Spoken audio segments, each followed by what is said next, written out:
Hey guys, what's up? It's Ryan with ZStrength here. So I'm just gonna do a little background video, just kind of give you my story. Um, so if you're scrolling the page, if you're kind of like, who is this guy? This is kind of the video that hopefully will explain kind of my time in fitness, powerlifting, strength and conditioning, the medical field, just my education background, kind of a rundown of my resume with a little bit of personal experience. So it may drag on a little bit. If you want to hang out the whole time, I appreciate it. But this is just more of a resource for the page if you guys want it. So basically, I've been in the industry, I've been around fitness, I mean, my whole life, but really, I would say the last 14 years is when I really was kind of in the fitness area. And I've been around sports my whole life. Grew up playing baseball. Transitioned into rugby in high school. Played that for about 10 years. Got really successful with that. Had a great time. Met some really great players. I met Wasail Serevi, who's a Fijian sevens player. I worked with him for a little bit. Rick Sugat, who was the Canadian head coach for the women's team. And then Emily Bidewell, who I think she's now the coach of the USA Sevens team. So I worked with them at a camp for a long weekend, and just had a great time with the sport. I ended up right around the end of when I stopped playing, I got into coaching. So I coached rugby for middle school, high school, and collegiate. My coaching mentor right now is coaching at Coastal Carolina. He retired from being out here in the Chicagoland area, moved down there, and now is coaching at Coastal Carolina. He's having a great time. He kind of showed me the ropes as a player and as a coach. I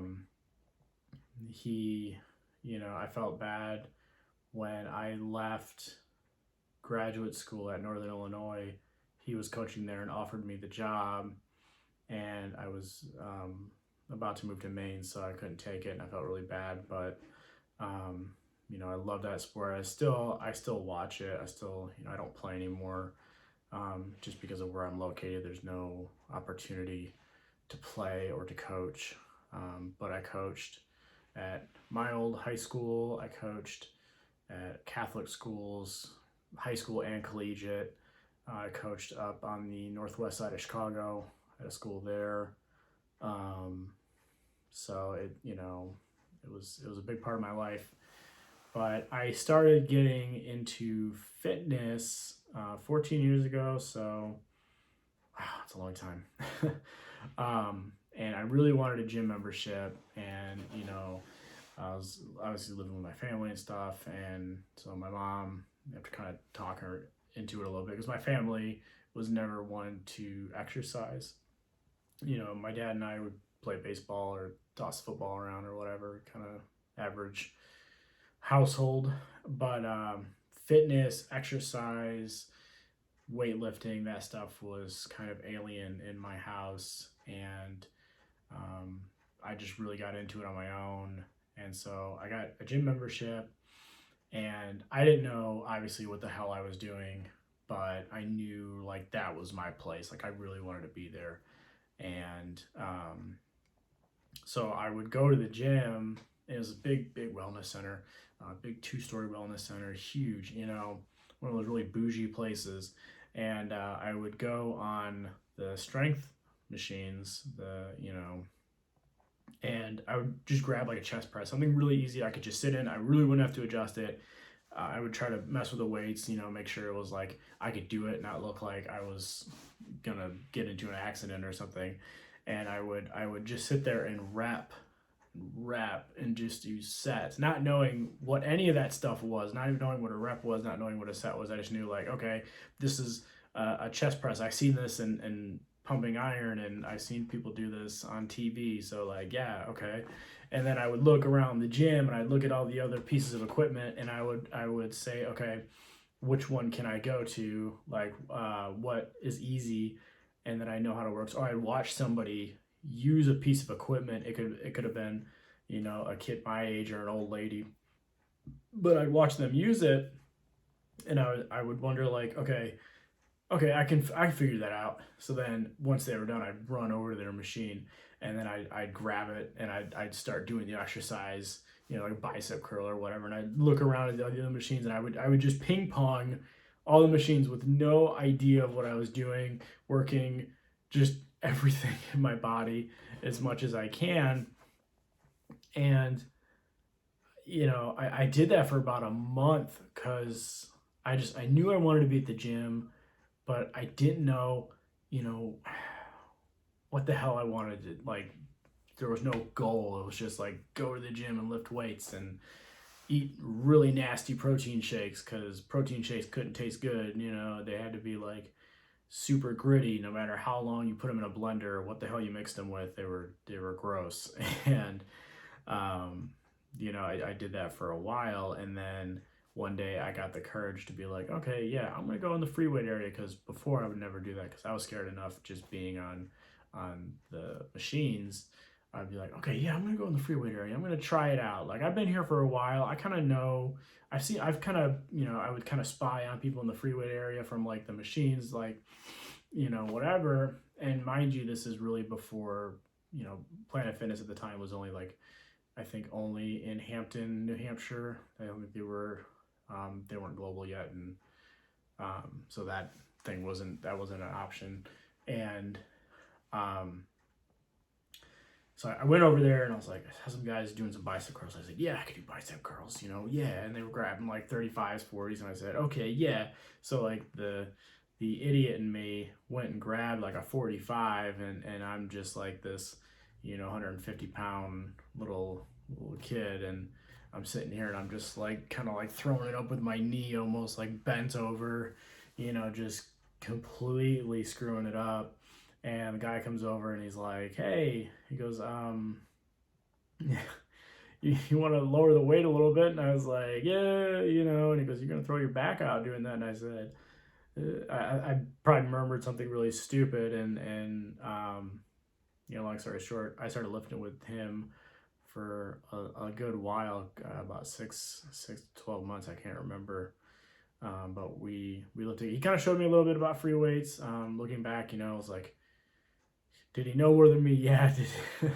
But was it probably the best idea? I don't know. But it helped get me confident in the free weights in the gym. So I have to be thankful for that, because otherwise, I probably would have just really hurt myself because I couldn't afford, the personal trainers and stuff like that. And I would bug the personal trainers for like advice every so often after that, just a little tidbit here or there. Just because I had no background in it besides literally that. So tie that in all together. I was coaching rugby. It was about my 5th year. And I realized, as much as I loved it, as great as I was at it, I won a couple championships. I realized that it was not going to pay the bills, and I was really struggling for money at the time. I was really trying to grind it out and make something of it, but I knew even at the highest level, some of those people still had other jobs to pay the bills, and so I said, no, I gotta figure out something else. So I kind of tried to see what would correlate and keep me in that realm, and so I looked into the kinesiology programs, and so I started going to undergrad for that, and I was definitely a non-traditional student, being in my mid-20s, just starting out, but I went, so I got my undergraduate degree in kinesiology. I was just trying to get it done so I could get rolling with it. I really wanted to be in the medical sector by the end of it because I just needed money. And I thought that was going to be kind of like my quickest, easiest route to get like a sustainable income versus grinding it out as a personal trainer with 12-hour days, but they're like, getting 4 hours for lunch. And just that wasn't the lifestyle I wanted. I wanted a 9 to 5. That was the whole reason I was going to school. Like, I was getting close to 30, and I was like, I can't go to the gym and train people at 4 in the morning and be there until 8 o'clock at night, 5, 6 days a week. That just wasn't something for me. So I was getting ready to leave. I finished, I graduated. I was just running back to drop off some paperwork at the school, and an old professor of mine, which we did not really get along at the time, and I haven't really talked to him since. Actually, I haven't talked to him since, and it's been about 6, 7 years now. He stopped me in the hall and he goes, he asked how I was going, and I says, "Great, I'm done. Like, I graduated. I'm just going home, and I'm gonna go find a job," kind of a thing, because I really didn't have one lined up. I think I was just doing a gig as a personal trainer, making like $100 a week, and he was like, "Oh, are you going to graduate school?" And I said, "No. Like, for me, getting my bachelor's was a huge accomplishment. Never thought it was going to happen." And he goes, "Well, why not?" And I looked at him and I just said, "I don't know." And to me, that was enough to be like, well, if I don't have a reason not to do it, then I'm going to do it. So I went home and looked it up and ended up coming back to my alma mater for graduate school, because it was just the point I was in. It just worked out that way. And so I went through graduate school. So I ended up getting my bachelor's in kinesiology, just to fill that plug in. And then I was working at a wellness center, so I had to get an ACSM certification. So I got my certified inclusive fitness trainer certification from ACSM, which is really hard for a specialty certification. It is not easy. If there's not a lot of people that have it, there's only a select few, and it's understandable. It was not an easy test, but I went through graduate school. My first year, I was so I taught undergraduate courses my first year.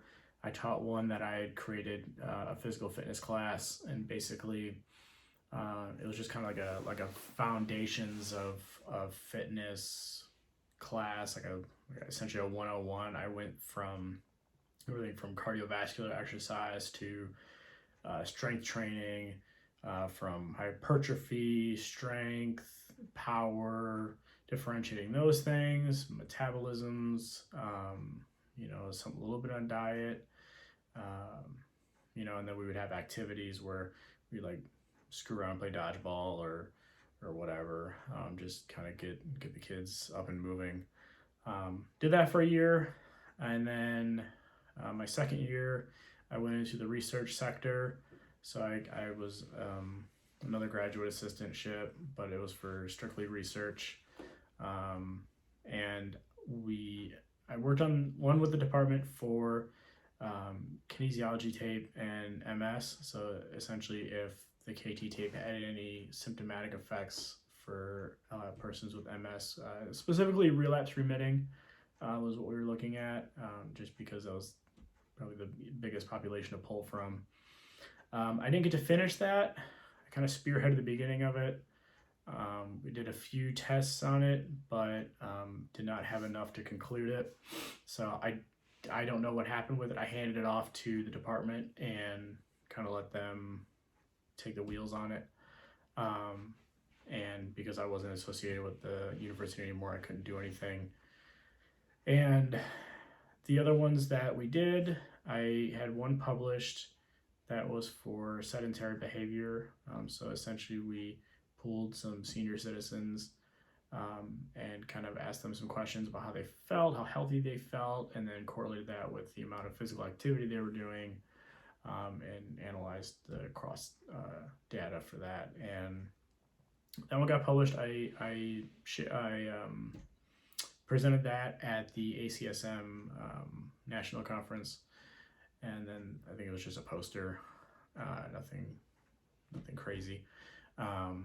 And then I had one that was for aerobic exercise and its effects on cognitive health. specifically with different types of memory. And that one I presented at the ACSM Midwest Conference. I did a concurrent speech on that one, which was a great time. I love going to those conferences, especially when you have something to present, but I also love, challenging the kids and letting them talk about their research, or in some instances when they say like, oh, it's my professor's research, I'm just presenting it. I'm like, okay, then I'll just read the poster. But so that was my graduate career in a nutshell. I think when we started my first class, we had 40 of them. We had 40 of us. And then at the end, I think there was maybe a dozen left within 2 years. And it was a great experience. I love that whole thing. I'd do it again if I could. I tried getting jobs in the education sector, but it's hard to break in. And you got to know somebody.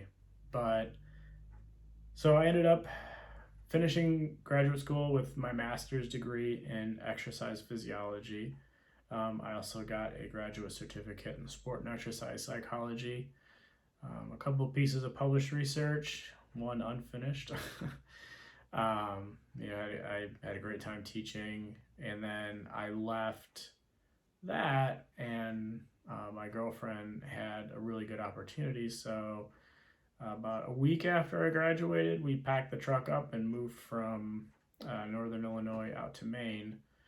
And not too long after that, I got my first gig in clinical exercise physiology. So I worked for a local hospital as a clinical exercise physiologist. So I worked specifically in cardiopulmonary rehab. So I did that for about a year and a half. COVID hit in the midst of that, and I ended up becoming a departmental liaison. So just contract work for different departments as needed throughout the first little bit of the pandemic. And then there were some issues internally, and I resigned from that position. My girlfriend had a different opportunity, so we kind of packed the truck up and came back to northern Illinois, and kind of bounced around a little bit, and then decided to create this page, kind of try to shift what I can do online, see if I can't get the pieces together doing that, which has been great because I get to interact with everybody that is also passionate about the same thing. I don't think there's really much else. I